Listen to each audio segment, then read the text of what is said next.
शास्त्रसेवा करताना वेद हे एक शास्त्रच आहे, आद्य शास्त्र आहे असं काल गुरुजींनी सांगितलंच आहे. तर त्यातल्या काही गोष्टी आपण आज परमेश्वराकडे निवेदन करूया. या वेदशास्त्राचं महिमान सांगताना विष्णू सहस्रनामामध्ये आलेलंच आहे. वेदशास्त्रात परं नास्ति न देवः केशवात परः. केशवाची आराधना चालू आहे आणि वेदोक्त अनुष्ठानच चालू आहे. दोन्ही सेवा म्हणजे शास्त्रसेवा सुद्धा घडते आणि केशवाची सुद्धा सेवा घडतच आहे.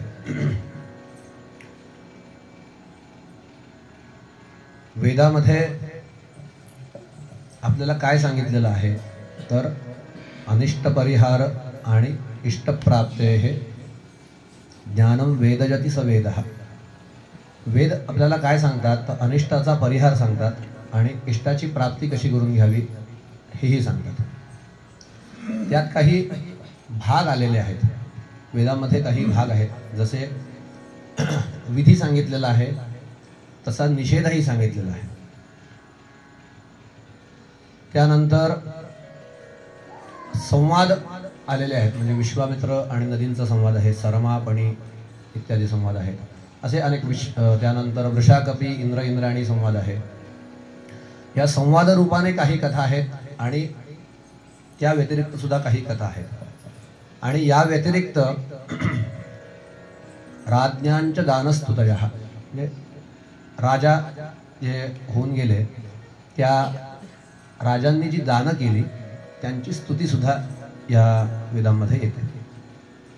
आता साहजिकच असा प्रश्न पडतो की वेद अपौरुषेय असं म्हटलेले आहेत. जर ते अपौरुषेय आहेत तर ह्या दानस्तुती कशा येतील, राजांच्या दानस्तुती कशा येतील? कारण राजे तर मर्ती आहेत, मग त्यांच्या स्तुती कशा येतात? तर त्याचं कारण असं आहे की वेद हे नित्य आहेत आणि ब्रह्मदेवाने जेव्हा सृष्टी उत्पत्ती करण्यासाठी प्रारंभ करण्याचं ठरवलं, म्हणजे भगवंताने सांगितलं की आता सृष्टी उत्पत्ती करा म्हणून, तर त्यांच्यासमोर प्रश्न पडला की मी कशी सृष्टी उत्पत्ती करू? कारण एखादी गोष्ट निर्माण करायची असेल तर त्याआधी ती कधीतरी बघितलेली किंवा ती कल्पनेत तरी पाहिजे. जे कधीच बघितलेलं नाही ते निर्माण कसं करायचं? मग भगवंताने वेद दिले आणि यात बघून तुम्ही त्याची निर्मिती करा. आणि त्यात राजांची दानस्तुती ही आधीपासूनच होती. त्यामुळे तसे राजे उत्पन्न करणं, त्यांच्यामध्ये ते भाव उत्पन्न करणं हे सगळं त्यांना सहज सोपं गेलं. काल सांगितल्याप्रमाणे ययातीच्या ह्याच्यामध्ये त्यांनी आत्मस्तुती केल्यानं, आत्मप्रौढी केल्याने त्यांचं पुण्य कमी झालं. मग या दानस्तुती जर तिथे विद्यमान आहेत तर त्या ऐकून राजांची सुद्धा पुण्य कमी होईल.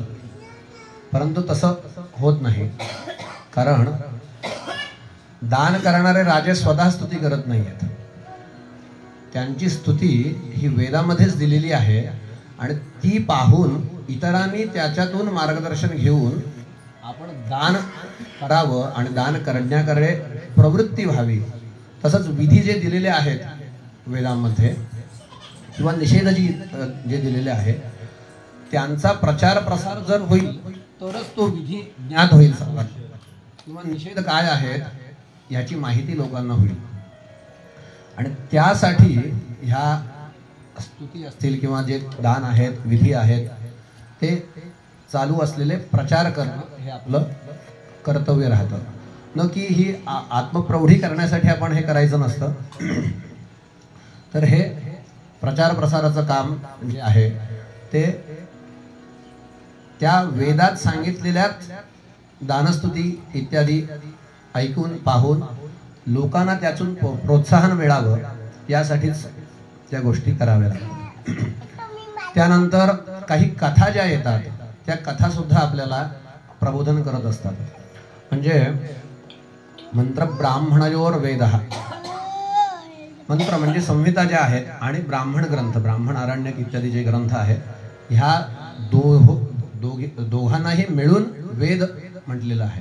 म्हणजे केवळ संहिता म्हटली म्हणजे वेद म्हटलं असं होत नाही. तर त्याच्याबरोबर ब्राह्मण आणि आरण्यक ग्रंथांचं अध्ययन केल्यानंतर वेदपाठी म्हणता येतं एकाला.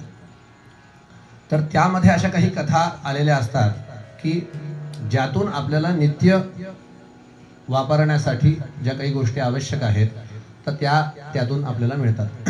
जसं की मनुष्यगंध निवारण वगैरे आहे. तर आज आपण एक कथा पाहू आणि थांबू. आपण प्राणप्रतिष्ठापनेसाठी मंत्र उपयोग करतो. कोणता करतो? असूनी ते पुनरस्मासु चक्षुः पुनः प्राणमिहनोथे हि भोगम जो पश्येम सूर्यं चरंत मनुमते मृडयान स्वस्ति. हाच मंत्र का उपयोग केला जातो?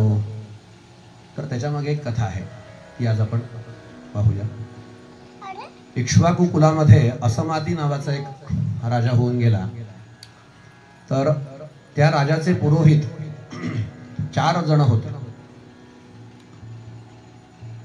त्यांचं गोत्र निश्चित करता येत नाहीये, कारण गौपाजन किंवा लौपाजन असं म्हटलेलं. म्हणून आपण जेव्हा अग्निस्तुतीचे जे मंत्र आहेत 4 अग्नि उपस्थानाचे, त्याच्यामध्ये तिथे 4 हे येतात. तेव्हा ते बंधू सुबंधू श्रुतबंधूर विप्रबंधू चेके करता गौपाजना लौपाजना वा असं म्हणतात.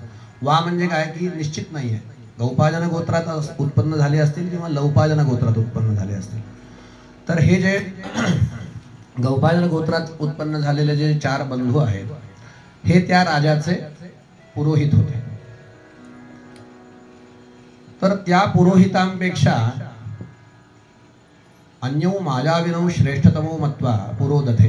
त्या राजाने काय केलं की ह्या 4 बांधवांपेक्षा मायाविन नावाचे 2 ऋषी होते, हे ह्या 4घांपेक्षा श्रेष्ठ आहेत असं समजून त्यांच्याकडे पौरोहित्याचं काम सोपवलं.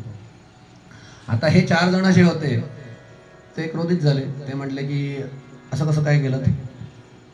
आणि त्या दोन्ही पुरोहितांच्या गटामध्ये युद्ध सुरू झालं. आणि त्याच्यामध्ये तो जो सुबंधू आहे, सुबंधो प्राणाना चिक्षिपथो, म्हणजे त्या सुबंधूचे प्राण गेले त्या युद्धामध्ये. आता मोठं संकट उभं राहिलं यात बाकीच्या तिघांच्या समोर. आणि मग त्यांनी उपाययोजना सुरू केली. आणि मग त्याच्यामध्ये ते जे मंत्र विभाग आलेला आहे, मा प्रगामेति षट्कंगायतरं स्वस्तेनं जप्त्वा, ते मा प्रगाम पथोवयम हे सूक्त जे आहे त्या सूक्ताचा जप केला. मग यत्ते यमम जे सूक्त आहे त्या सूक्ताचा जप केला. त्यानंतर निवृत्ती अपनोदार्थं जेपुः, निवृत्तीचं जे सूक्त आहे त्या सूक्ताचा जप केला. आणि त्या सूक्तामध्ये हे सगळं झाल्यानंतर ह्या असूनी ते पुनरस्मासु चक्षुः, पुनरस्मासु चक्षुः म्हणजे पुन्हा हे प्राण घेऊन ये असं त्याने त्या असुनीती देवीला आवाहन केलं. आणि त्या मंत्राने या सुबंधूचे प्राण पुन्हा आले. आणि हाच मंत्र मग त्या तिथे सिद्ध झालेला असल्यामुळे आपल्याला प्राणप्रतिष्ठापनेसाठी हा आपण नेहमी वापरत असतो. इतकं सांगून मी माझ्या वाणीला विराम देतो. ओम स्वस्ति.